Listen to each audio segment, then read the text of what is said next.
ओम श्री शाम शिवाय नमः। ओम श्री गणेशाय नमः। श्री शिव महापुराण द्वितीयायां रुद्र संहितायां तृतीय पार्वती खंडः अर्थ प्रथमोध्यायः।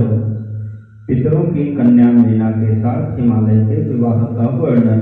नारद उवाच दाक्षायणी सती देवी त्यक्तदेहा पितुर्मुखे कथं गिरिसुता ब्रह्मन् बभूव जगदम्बिका कथं कृत्वा तपोत्युग्रं पतिमापो शिवं च सा एतन्मे पृच्छते सम्यक् कथय त्वं विशेषतः।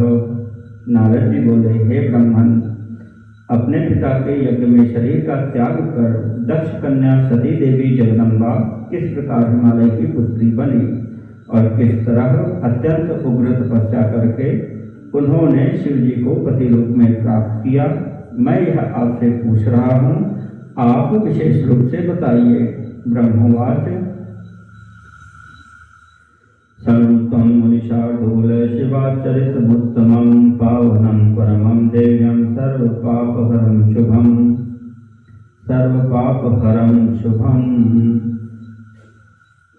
ब्रह्मा जी बोले, हे मुनिश्रेष्ठ, आप शिवा के परम पावन दिव्य सभी पापों को दूर करने वाले कल्याणकारी तथा उत्तम चरित्र को सुनिए।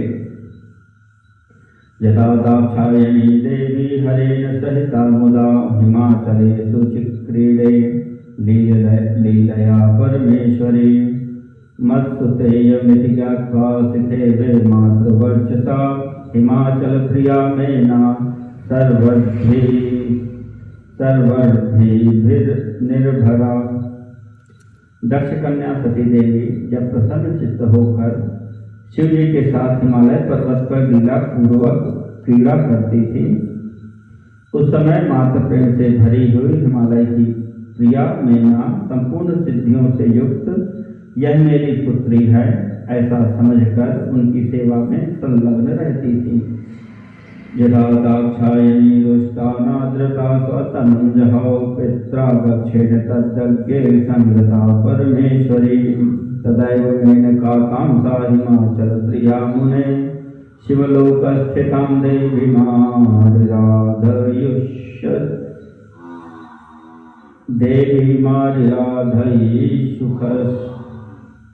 सुषस्तदा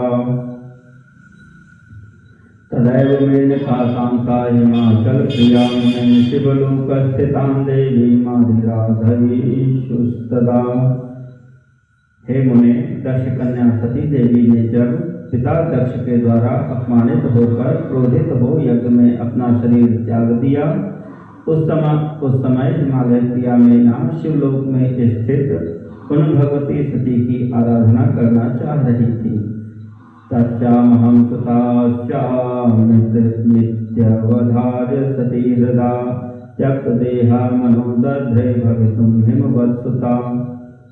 उन्हीं के गर्भ से मैं पुत्री के रूप में उत्पन्न हूँ, ऐसा हृदय में विचार करके शरीर का त्याग करने वाली सती ने हिमालय की पुत्री होने के लिए मन में निश्चय किया। समयं प्राप्य सा देवी सर्वदेवस्तुता पुनः सती त्यक्त तनुः प्रीत्या मेनका तनया भवत। देह त्याग के अनंतर समय आने पर सभी देवताओं के द्वारा स्तुत वे भगवती सती प्रसन्नता पूर्वक मेना की पुत्री के रूप में उत्पन्न हुई। नाम्ना सा पार्वती देवी तपः कृत्वा सुदुस्सहं नारदस्योपदेशाद्वय पतिं प्राप शिवं पुनः। उन देवी का नाम पार्वती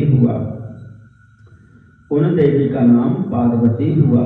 उन्होंने नारद के उपदेश से अत्यंत कठोर तपस्या कर पुनः शिव जी को पति रूप में प्राप्त किया। नारदवाच ब्रह्मन् विधे महाप्राज्ञ वद मे वदतांबर मेनकायाः समुत्पत्तिं विवाह चरितं तथा। नारद जी बोले, हे ब्रह्मन, हे विधे, हे महाप्राज्ञ, हे वक्ताओं में श्रेष्ठ, आप मुझसे मेनका की उत्पत्ति, उनके विवाह तथा चरित्र का वर्णन कीजिए। धन्या ही मेनका देवी यस्यां जाता सुता सती अतो मान्या च धन्या च सर्वेषां सा पतिव्रता। जिनसे भगवती सती ने पुत्री के रूप में जन्म लिया वे मेनका देवी धन्य हैं, इसीलिए वे पतिव्रता मेना सभी लोगों की मान्य और धन्य हैं। ब्रह्मोवाच शृणु त्वं नारद मुने पार्वती मातुरुद्भवम् विवाहं चरितं चैव पावनं भक्तिवर्धनम् असत्युत्तरस्यां दिशि वैगिरिशो हिमवान् महान् पर्वतो हि मुनिश्रेष्ठ महातेजाः समृद्धिभाक्।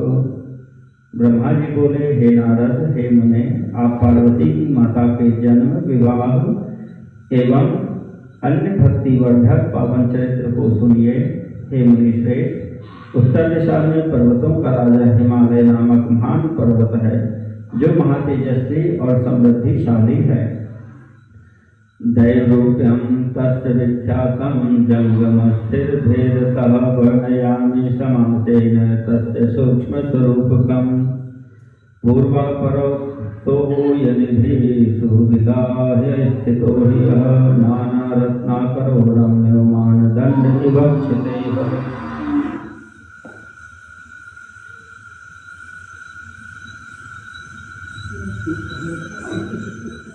जंगम तथा स्थावर भेद से उसके दो रूप प्रसिद्ध हैं। वे उसके सूक्ष्म स्वरूप का संक्षेप में वर्णन कर रहा हूँ। मैं उसके सूक्ष्म स्वरूप का संक्षेप में वर्णन कर रहा हूँ। वह पर्वत रमणीय एवं अनेक प्रकार के रत्नों का आकार खान है जो पूर्व तथा पश्चिम समुद्र के भीतर प्रवेश करके पृथ्वी के मानदंड की भांति स्थित है।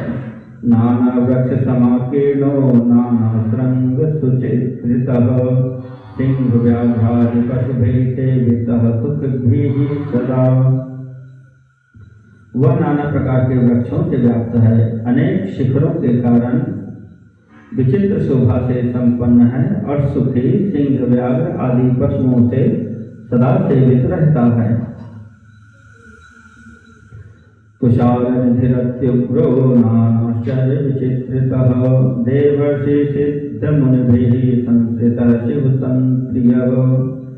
वह हिम का भंडार है, अत्यंत उग्र है, अनेक आश्चर्यजनक दृश्यों के कारण विचित्र है। देवता ऋषि सिद्ध और मुनि उस पर रहते हैं तथा वह भगवान शिव को बहुत ही प्रिय है। तपस्थानो दिभूतात्मा पावनश्च महात्मनाम् तपस्सिद्धि प्रदोत्यन्तं नानाधात्वाकरः शुभः।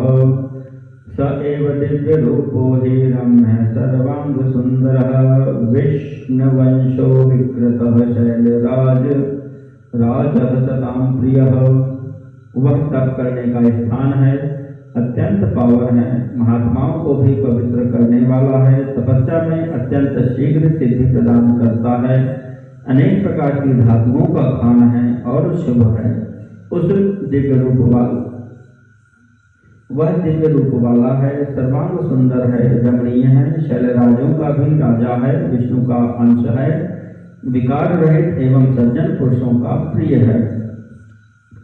कुलस्थित्यै च सागरे धर्मवर्धन हेतवे स्वविवाहं कर्तुमिच्छत् पितृदेवहितेच्छया तस्मिन् वसरे देवाः स्वार्थमाचिन्त्य कृष्णस्य ऊचो पितॄन् समागत्य दिव्यां प्रीत्या मुनीश्वर। उस पर्वत ने अपनी कुल परंपरा की स्थिति के लिए, धर्म की अभिवृद्धि के लिए और देवताओं तथा पितरों का हित करने की अभिलाषा से अपना विवाह करने की इच्छा की। हे मुनीश्वर, उसी समय देवतागण अपने पूर्ण स्वार्थ का विचार करके दिव्य पितरों के पास आकर उनसे प्रसन्नतापूर्वक कहने लगे। देवाऊचुः सर्वे नो वाक्यं पितरः प्रीतमानसाः कर्तव्यं तथैवाशु देवकार्योत्सवो यदि। देवता बोले, हे पितरों, आप सभी प्रसन्न चित्त होकर हमारी बात सुने और यदि आप लोगों को देवताओं का कार्य करना अभीष्ट हो तो शीघ्र वैसा ही करें। मेनानां सुताया वो ज्येष्ठा मङ्गलरूपिणी तां विवाह च सुप्रीत्या हिमाख्येन महीभृता एवं सर्वमहालाभ सर्वेषां च भविष्यति युष्माकं मराणां च दुःखहानि पदे पदे। आप लोगों की मेना नामक जो ज्येष्ठ पुत्री प्रसिद्ध है वह मंगल रूपिणी है, उसका विवाह आप लोग अत्यंत प्रसन्नता पूर्वक हिमालय नामक पर्वत से कर दीजिए। ऐसा करने पर सभी लोगों का महान लाभ होगा और आप लोगों के तथा देवताओं के दुखों का निवारण भी पग पग पर होता रहेगा। ब्रह्मवाच इत्याकर्यामर्वचः पितरस्ते विमृश्य च स्मृत्वा शापं सुतानां च प्रोचुरोमिति तद्वचः। ब्रह्मा जी बोले, देवताओं की यह बात सुनकर पितरों ने परस्पर विचार करके कन्याओं के शाप का स्मरण करके इस बात को स्वीकार कर लिया। ददुर्मेणां सुविधिना हिमागाय निजात्मजां समुत्सवो महानासीत् विवाहे सुमंगले। उन लोगों ने अपनी कन्या मेना का विवाह विधि पूर्वक हिमालय के साथ कर दिया। उस मंगलमय विवाह में महान उत्सव हुआ। हर्यादयो पिते देवा मुनयश्चापरे थिलाः आजग्मुस्तत् संस्मृत्य वामदेवं भवं धिया। वामदेव शंकर का स्मरण कर विष्णु आदि देवता तथा समस्त मुनिगण उस विवाह में आए। उत्सवं कर्यामासुर्दत्त्वा दानान्यनेकशः सुप्रशस्य पितरन् दिव्यां प्रशशंसुर्हिमाचलम्। उन लोगों ने अनेक प्रकार के दान देकर उत्सव करवाया। तदनंतर वे दिव्य पितरों की प्रशंसा करके हिमालय की प्रशंसा करने लगे। महामोदान्विता देवास्ते सर्वे मुनीश्वराः संजग्मुः स्वस्वधामानि संस्मरन्तः शिवा शिवौ। इसके बाद परम आनंद से युक्त वे सभी देवता तथा मुनीश्वर शिवा एवं शिव का स्मरण करते हुए अपने अपने निवास स्थान को चले गए। यौतुकं बहुसंप्राप्य सुविवाय प्रियां ततां आजगाम स्वभवनं मुदमाप गिरीश्वरः। उधर पर्वतराज हिमालय भी अनेक प्रकार के उपहार प्राप्त कर उस प्रिया मेना के साथ विवाह करके अपने घर आए और परम प्रसन्न हुए। ब्रह्मवाच मेनया हि हिमागस्य सुविवाहो मुनीश्वर प्रोक्तो हि मे सुखदः प्रीत्या किं भूय श्रोतुमिच्छति। ब्रह्मा जी बोले, हे मुनीश्वर, मैंने मेना के साथ हिमालय के सुखद पवित्र विवाह का वर्णन कर दिया। अब आप और क्या सुनना चाहते हैं? इति श्री शिव महापुराणे द्वितीयायां रुद्र संहितायां तृतीये खंडे पार्वती खंडे हिमाचल विवाह वर्णनम नाम प्रथमोध्याय।